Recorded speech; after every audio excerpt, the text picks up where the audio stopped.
fond sur lequel figuraient, mais en position non éligible, au premier tour Anne Eugénie. Aux deux tours, il y avait aussi Manuel, mais je rappelle que le score sur Clichy a été de 68% au second tour, et avec, c'était en tête largement au premier tour, une majorité sur le canton et sur la circonscription, et je crois que cette union a été payante au régional, et je pense que votre présence ici fait qu'elle va aussi peser pour, dès le premier tour, des cantonales. Bonsoir, monsieur le député, bonsoir, monsieur le maire, chers collègues, président de région, bien sûr. Et quelle région? Mais surtout, chers amis et chers camarades. Tout d'abord, merci d'être venus en nombre dans cette ligne droite qui doit conduire à la victoire notre candidate Anne Eugénie Faure sur le canton de Clichy-le-Valois. Merci à Victorin Lurel, qui est le plus clichois des Guadeloupéens, après Manuel Alamélou, et qui nous fait l'amitié d'être à nouveau avec nous. Tout le monde ici se souvient que Victorin Lurel était avec Christiane Taubira, députée PRG de Guyane en 2007, à Clichy pour inaugurer l'école Toussaint Louverture. Que de symboles. Et puisque nous parlons de Christiane, je vais vous lire son message. Cela a été un grand plaisir pour moi d'inaugurer à Clichy l'école Toussaint Louverture, symbole du combat pour la liberté. Aujourd'hui, face à la montée des extrêmes droites de tous bords, j'apporte mon soutien à Anne Eugénie Faure et Manuel Alamélou, candidats du PS et du PRG, sur le canton de Clichy-le-Valois. Ils portent l'espérance du changement. Faites leur confiance et ils le méritent. Signé Christiane Taubira. Et je peux vous assurer qu'en ce moment, Christiane ne se ménage pas et qu'elle a vraiment, comme vous, bien sûr, cette envie de donner une bonne leçon à certains et de faire prôner, bien sûr, nos idées de liberté. Alors, vous comprendrez ma présence parmi vous, et cela va bien au-dessus et au-delà de ma sympathie que j'ai pour nos candidats communs, car je n'ai pas oublié l'aide précieuse que m'ont apporté Anne Eugénie, Manuel Alamélou, et il y avait également Linda Beladi, j'ai cru la voir tout à l'heure, durant les dernières élections régionales, ainsi que les militants socialistes et les militants radicaux de gauche, sans oublier Catherine Alfaroba et son groupe d'hiver gauche. Aujourd'hui, le siège au Conseil régional Île-de-France, et il est vrai, même si cela dérange parfois, je le défends énergiquement, et j'aime défendre ces dossiers qui concernent Clichy, mais aussi le Valois. Notre maire, Gilles Catoire, a besoin de compagnie au Conseil général des Hauts-de-Seine, et la venue prochaine d'Anne Eugénie serait une bonne chose. Et puis, soyons égoïstes, 2 conseillers généraux et une conseillère régionale de gauche pour défendre les intérêts de Clichy et de Levallois, ce ne serait pas si mal.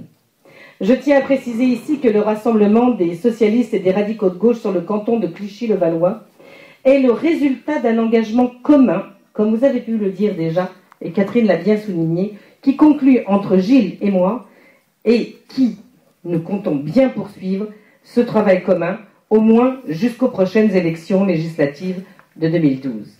Car la gauche a toujours gagné en étant rassemblée, et toujours perdu lorsqu'elle se présentait éparpillée. Le département des Hauts-de-Seine, c'est tout d'abord près de 2 milliards d'euros de budget annuel pour 1 500 000 habitants. Simplement à titre de comparaison, la région Île-de-France, où je suis élu, est dotée d'un budget de 4,6 milliards d'euros pour plus de 11 millions d'habitants. Chacun se rend compte, à l'énoncé de ces chiffres, de la puissance financière extraordinaire dont bénéficie ce département. Cela dit, le gouvernement de M. Sarkozy poursuit sa politique de démantèlement des services publics et il a décidé de geler les dotations de l'État aux collectivités locales. Cette mesure est injuste. Elle vient s'ajouter à la suppression de la taxe professionnelle, qui n'a pas été compensée en intégralité des charges transférées.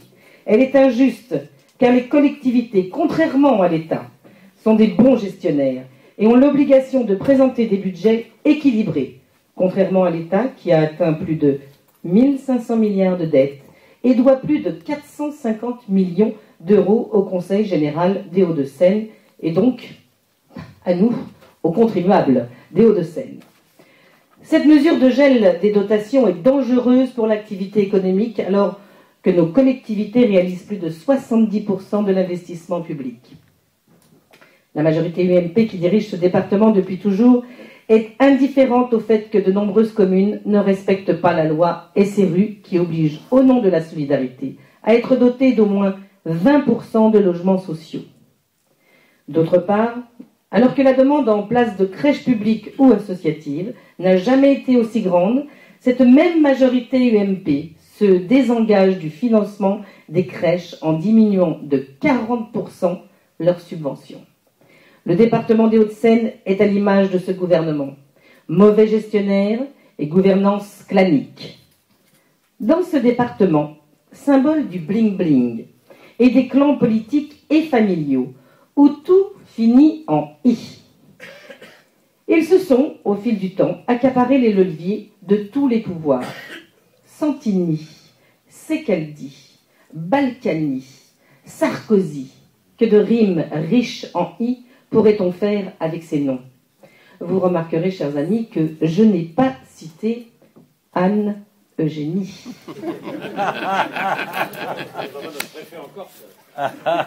Nous la gardons. Ne manque finalement à l'appel que Charles Pasqua, le parrain, et Patrick Devedjian, le fils maudit, qui, à vouloir nettoyer les écuries d'Augias, va se faire prochainement lessiver et perdre son poste de palefrenier en chef du Conseil général des Hauts-de-Seine. Oui, c'est vrai. Oui, il faut assainir ce département en mettant fin au gaspillage et en faisant de la solidarité départementale une priorité et de la péréquation en réalité. Oui, il faut répondre, merci, financièrement aux difficultés que rencontrent au quotidien les personnels, les enseignants et les collégiens, alors que la fac privée Léonard de Vinci, dite Fac Pasqua, a déjà coûté plus de 500 millions d'euros aux contribuables alto-séquanais. D'ailleurs, et c'est une première, nous assistons à une campagne sans logo, et vous l'avez dit, des candidats UMP qui, pour beaucoup, ont honte de leur parti, et une autre campagne sans photo pour le Front National, où Marine Le Pen, l'hydre aux 100 têtes, est candidate sur tous les panneaux du Front National. De l'audace, nous n'en manquons pas, en présentant plusieurs jeunes candidats qui portent le renouveau et le changement dans notre pays et le département qui en a bien besoin. Oui, on enrichit de la force et de nos diversités en ces temps difficiles, où certains veulent jouer sur les religions, les peurs de l'autre, le repli de l'identitaire, ou pour diviser notre pays et ses citoyens. Je tiens à saluer nos candidats PRG, et notamment Thierry Besançon à Chaville, Nicolas Chenevoix à Nières et dans la salle, bonjour Nicolas, Simon Laborde à Meudon, Mathis Botch à Rueil, qui défendent nos couleurs sur des cantons particulièrement difficiles. Mais aussi les candidats socialistes et Modem que nous soutenons dans le département avec un seul objectif, battre la droite et l'extrême droite. Chers amis, rien ne serait plus mauvais que la dispersion des suffrages sur des candidatures sans doute sympathiques, mais incapables de battre des candidats UMP et Front National. Alors le 20 mars, si vous voulez battre la droite et l'extrême droite, je vous appelle à voter et à faire voter pour Anne-Eugénie Faure, pour Manuel Alaminou, les candidats du PS et du PRG. Et je conclurai cette intervention par un hommage aux populations qui, à travers le monde, traversent des périodes de troubles et de détresse immenses, que ce soit en Afrique du Nord, au Moyen-Orient ou au Japon, et qui vont avoir besoin de notre aide économique, mais aussi et surtout de notre fraternité. Je vous remercie et bonne chance à vous.